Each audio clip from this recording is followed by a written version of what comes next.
Buenas tardes, soy Carla Maquiver, profesora de Historia, y en esta retroalimentación número 3 vamos a hablar de la época colonial y el surgimiento de la Ilustración. El objetivo que trabajaremos es explicar características de la época colonial en América, como la sociedad de castas, las formas de trabajo esclavista y la evangelización, y el surgimiento de la Ilustración en Europa. Así, vamos a situar primero que todo la época colonial en una línea de tiempo. Les puedo comentar que parte de la historia de Chile es la época colonial. Va a empezar en el siglo XVI con el desastre de Curalaba en 1598 y, si ustedes se dan cuenta, va a terminar en el siglo XIX en 1810 con la primera junta de gobierno.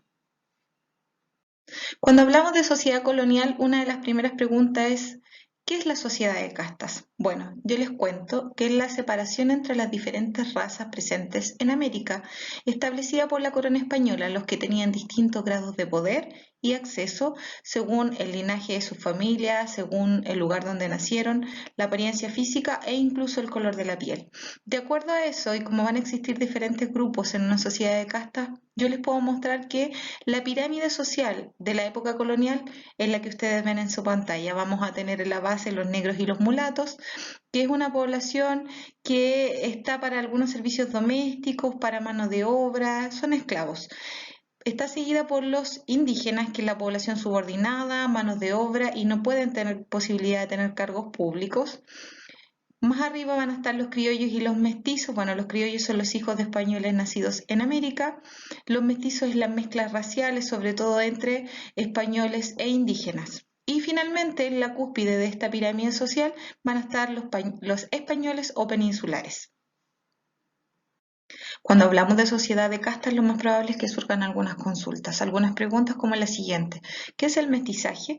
Les cuento que es la unión biológica y cultural de diferentes razas y culturas. Por ejemplo, vamos a tener español más indígena, me va a dar como origen un mestizo, negros y español, un mulato, indígenas y negros, un sambo. Tenemos en la derecha de nuestra pantalla dos triángulos, uno rojo y otro amarillo, que están mezclados entre sí. En las puntas de color rojo vamos a tener las razas puras y las de color amarillo las mezclas. Por ejemplo, un blanco con un indio me van a dar un mestizo, que es el que está en la punta amarilla. Si tenemos un blanco con un negro, un mulato, y si tenemos un indígena con un negro, un sambo. Los grupos sociales que vimos anteriormente van a desarrollar diferentes trabajos, entre ellos la encomienda, que era donde un grupo de indígenas era entregado a un español para trabajar como mano de obra, quien debía darles alimentación, vestirlos y también evangelizarlos.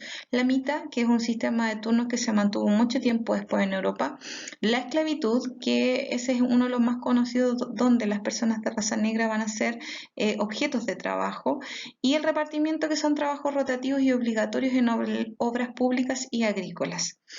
Muchas personas, sobre todo sacerdotes, misioneros de la Iglesia Católica, van a condenar estas formas de trabajo, pero no es el rol principal que tienen aquí en América, sino el siguiente. Ellos van a transmitir la religión principalmente a través de la educación. Ellos son quienes van a enseñar a leer y escribir muchas veces a los indígenas y a todas las mezclas raciales que mencionábamos con anterioridad.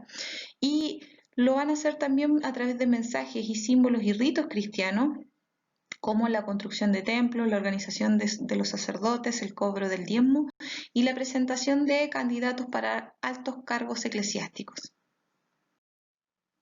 A finales del siglo XVIII, mientras en América se acercaba el fin de la época colonial, en Europa surgían transformaciones que más tarde repercutirían en todo el mundo occidental.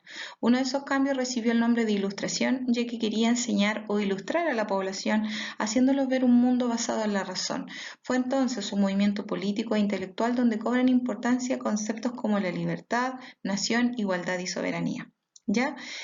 ¿Qué quiere decir este párrafo? Que en realidad, mientras se terminaba la colonia acá en Chile, en Europa estaban ocurriendo acontecimientos muy relevantes, como la aparición de la Ilustración, que en realidad le entregaba al hombre la visión de ver las cosas a través de la razón, de poder pensar. Entonces, los principios de la Ilustración van a ser el libre pensamiento, decirnos que las personas éramos iguales, éramos libres de pensar, de hacer. Se van a separar los poderes del Estado. Recordemos que antes de esto el rey concentraba todos los poderes, todas las áreas, y se van a dividir en poder ejecutivo, legislativo y judicial, igual al que tenemos hoy, por eso es tan importante. Y vamos también a hablar de la soberanía popular. La Ilustración proponía un nuevo orden donde existiera participación y autoridades con reglas conocidas por todos. Ojalá esta pequeña cápsula haya sido de su ayuda, pueda explicar las dudas y consultas que ustedes tienen y que me han hecho a través de mi WhatsApp. Quiero decirles que los extraño mucho y que estoy atenta a recibir sus llamadas, sus correos, sus mensajes por WhatsApp para poder ir realizando las tareas y los trabajos de historia en conjunto como han sido hasta ahora dentro de la medida de lo posible debido a la situación en la que estamos de educación a distancia.